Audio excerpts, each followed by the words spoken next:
नमस्कार दोस्तों, जय हिंद। दोस्तों, आपने मार्केट में नाम सुना होगा जेनेरिक दवाएं। ये होती क्या है? विश्व स्वास्थ्य संगठन के अनुसार डॉक्टर अगर मरीजों को जेनेरिक दवाएं लिखें तो विकसित देशों में स्वास्थ्य खर्च 70% और विकासशील देशों में इससे भी ज़्यादा कम हो सकता है। जेनेरिक दवाओं की खपत कुल दवा बाजार की तुलना में अभी 10 से 12% ही है। मुनाफा, कमीशन और उपहार के लालच में दवा कंपनियां, मेडिकल स्टोर्स और डॉक्टर्स कोई भी नहीं चाहता कि जेनेरिक दवाओं की मांग बढ़े। आज बाजार में लगभग हर तरह की जेनेरिक दवाएं उपलब्ध हैं, जिनके दाम ब्रांडेड दवाओं से बहुत कम हैं, जिसके कारण ये दवाएं गरीब तबके के लोगों के द्वारा आसानी से खरीदी जा सकती हैं। जेनेरिक दवा किसे कहते हैं?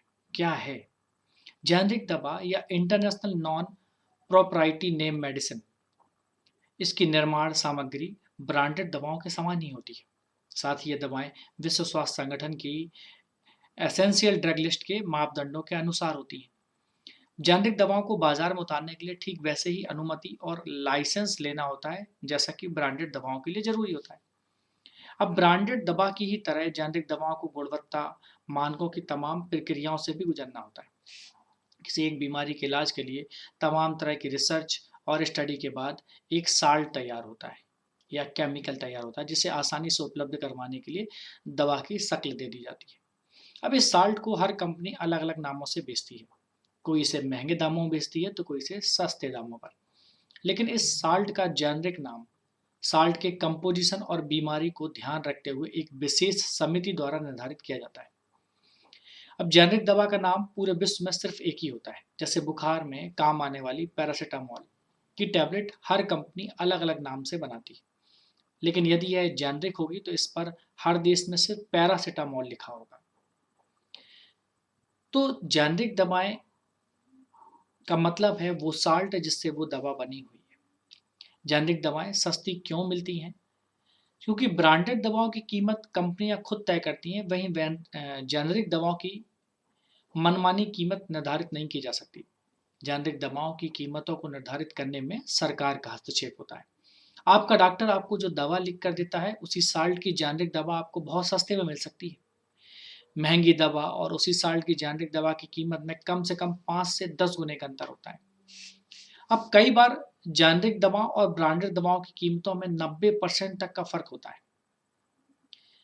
जेनरिक दवाएं इसीलिए सस्ती होती हैं क्योंकि इन्हें बनाने वाली कंपनियों को अलग से रिसर्च और डेवलपमेंट के लिए लैब बनाने की जरूरत नहीं पड़ती। उसमें कर्मचारी नहीं रखने पड़ते, उसमें साइंटिस्ट नहीं रखने पड़ते। इसके अलावा जेनरिक दवा निर्माताओं के बीच प्रतिस्पर्धा होती है, जिसके कारण भी दाम कम हो जाते हैं।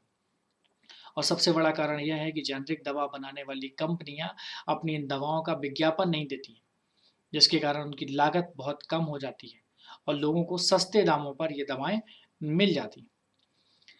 जेनरिक दवाएं बिना किसी पेटेंट के बनाई और वितरित की जाती हैं या डिस्ट्रीब्यूट की जाती हैं। जेनरिक दवाओं के बनाने की विधि का पेटेंट हो सकता है, लेकिन उसके मटेरियल का पेटेंट नहीं किया जा सकता। इंटरनेशनल स्टैंडर्ड से बनी जेनरिक दवाइयों की क्वालिटी ब्रांडेड दवाओं से कम नहीं होती और ना ही ये कम असरदार होती हैं। जेनरिक दवाओं की डोज, उनके साइड इफ़ेक्ट सभी कुछ ब्रांडेड दवाओं के जैसे ही होते हैं। जैसे एग्जांपल मैं आपको बताता हूँ कि जैसे ब्लड कैंसर के लिए एक दवा आती है, ग्लाइकेब। ग्लाइकेब ब्रांड की दवा की कीमत महीने भर की अगर दवा लोगे तो करीबन 1,15,000 रुपये होगी। जबकि दूसरे ब्रांड की एक दवा आती है वीनेट। वीनेट दवा का महीने भर का खर्चा लगभग 11,500 से भी कम आता है। इसी प्रकार कोलेस्ट्रॉल घटाने की एक दवा है एस्ट्रावेस्टाटिन। एस्ट्रावेस्टाटिन 10 मिलीग्राम में यदि ब्रांडेड में हो तो उसकी साल भर की खुराक करीबन 2,300 रुपये की आती है। वहीं इसकी जेनरिक दवा साल भर की केवल 365 रुपये में आती है। अब गरीब हो या अमीर, सबके लिए अंतर बहुत बड़ा है।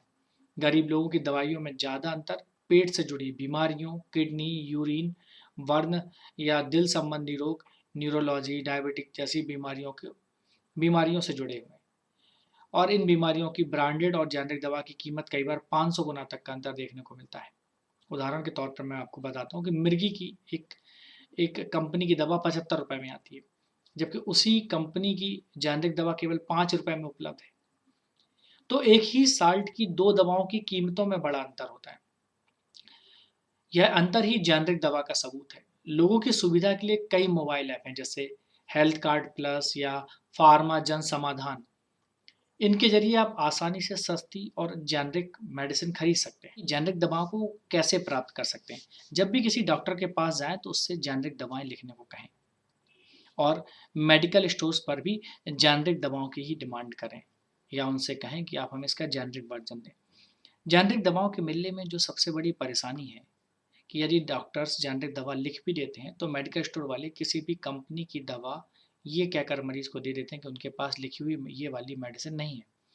ऐसा इसलिए क्योंकि मेडिकल स्टोर्स को जिस दवा कंपनी से अधिक मार्जिन या लाभ मिलता है, वे वही कंपनी की दवा मरीजों को बेचते हैं। यही काम डॉक्टर्स भी करते हैं। डॉक्टर्स मार्जिन वाली दवा को बेचते हैं ताकि उन्हें इसके लिए वो कंपनियां बड़ी बड़ी रकम देती हैं, उन्हें एक टारगेट देती हैं कि आप इतनी तक की दवा लिखें तो आपको इतना परसेंटेज मिलेगा। अब सरकार का ये दायित्व है कि कुछ ब्रांड्स को जेनरिक मेडिसिन बनाने की परमिशन दें। कई बार डॉक्टर्स जो दवा लिखते हैं और मेडिकल स्टोर से जो दवा मरीज को मिलती है, उसकी मात्रा में वैसा कंपोजिशन और साल्ट नहीं होता जैसा कहा गया होता है, तो ऐसे मरीज को पूरा फ़ायदा नहीं मिलता। ऐसे माहौल में सरकार को एक कानून बनाकर उसका सख्ती से पालन करवाना होगा, और यह चाहिए कि डॉक्टर अनिवार्य रूप से मरीजों को जेनरिक दवाएं लिखें और मेडिकल स्टोर्स लोगों को वे दवाएं बिना किसी आनाकानी के उपलब्ध कराएं। उम्मीद करता हूँ ये वीडियो आपको पसंद आएगा, तो इसे लाइक करें, सब्सक्राइब करें और इसी प्रकार की जानकारी वाले वीडियो देखते रहें। नमस्कार, जय हिंद।